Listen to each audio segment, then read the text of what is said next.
शनिदेव के बारे में तो हम सभी जानते हैं कि उनकी दृष्टि राजा को रंग रंग को राजा बना देती है। शनिदेव हमेशा कर्मों के आधार पर ही फल देते हैं। इसीलिए भगवान शिव ने नवग्रहों में शनिदेव को न्याय का देवता बनाया है। अगर कर्म अच्छे होंगे तो शनिदेव अच्छा फल देंगे और कर्म खराब होंगे तो शनि की साढ़े साती और ढैया के अशुभ प्रभाव का सामना करना पड़ सकता है। शनिदेव की साढ़े साती और ढैया का प्रभाव कलयुग में इतना ज़्यादा है कि ज़्यादातर लोग इनसे डरते हैं।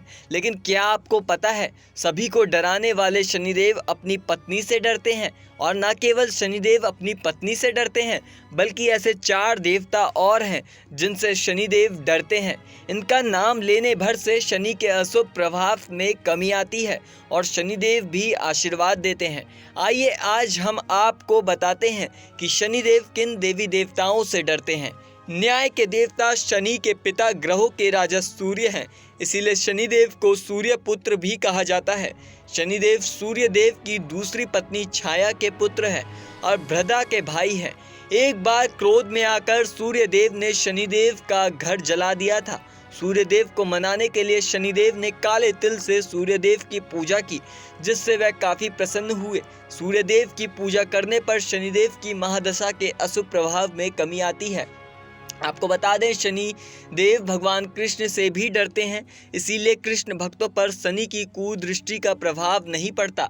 पौराणिक कथाओं के अनुसार भगवान कृष्ण की एक झलक पाने के लिए शनिदेव ने मथुरा के पास कोकिला वन में तपस्या की थी, जिससे प्रसन्न होकर कृष्ण जी ने कोयल के रूप में शनिदेव को दर्शन दिए।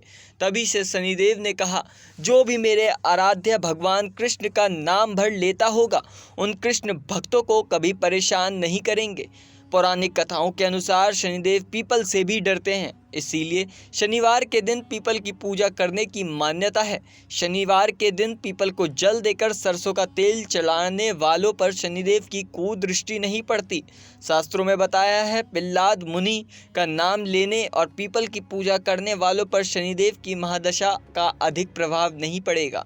सूर्य पुत्र शनिदेव पवन पुत्र हनुमान से भी डरते हैं। जो लोग हनुमान जी की पूजा अर्चना करते हैं और हनुमान चालीसा का सुंदर कांड का पाठ करते हैं, उन पर शनिदेव की महादशा का प्रभाव नहीं पड़ता और सभी दोष भी दूर हो जाते हैं। शनिदेव ने स्वयं कहा है, जो भक्त हनुमान जी की पूजा अर्चना करेगा, उन पर मेरी महादशा का प्रभाव नहीं पड़ेगा। आपको बता दें, हनुमान जी के अलावा शनिदेव देवों के देव महादेव से भी डरते हैं। शनिदेव भगवान शिव को अपना गुरु मानते हैं, इसीलिए भगवान शिव को भक्तों पर शनिदेव की कुदृष्टि नहीं पड़ती है। साथ ही शिव जी ने भी सभी नवग्रहों में न्यायाधीश का दर्जा दिया था। भगवान शिव के अलावा शनिदेव को अपनी पत्नी चित्ररथ से भी डर लगता है। ज्योतिष शास्त्र में बताया गया कि शनिदेव की महादशा को खत्म करने के लिए शनि की पत्नी का नाम मंत्र जपना बेहद फायदेमंद माना जाता है। ऐसा करने से शनि की साढ़े साती और ढैया के अशुभ प्रभाव में कमी आती है। पौराणिक कथाओं के अनुसार एक रात ऋतु स्नान करने के बाद पत्नी चित्ररथ संतान की प्राप्ति की इच्छा से शनिदेव के पास पहुंची, लेकिन शनिदेव भगवान कृष्ण के ध्यान में लीन थे। उनकी पत्नी इंतजार करते करते थक गई और रीत काल में भी खत्म हो गया। इससे क्रोधित होकर शनिदेव को श्राप दे दिया, आज से आप जिसको देखेंगे वह पूरी तरह से नष्ट हो जाएगा। इसीलिए शनिदेव अपनी नज़रों को नीचे करके ही रखते हैं। फिलहाल इस जानकारी में इतना ही। आपकी क्या राय है, हमें कमेंट करके ज़रूर बताएं।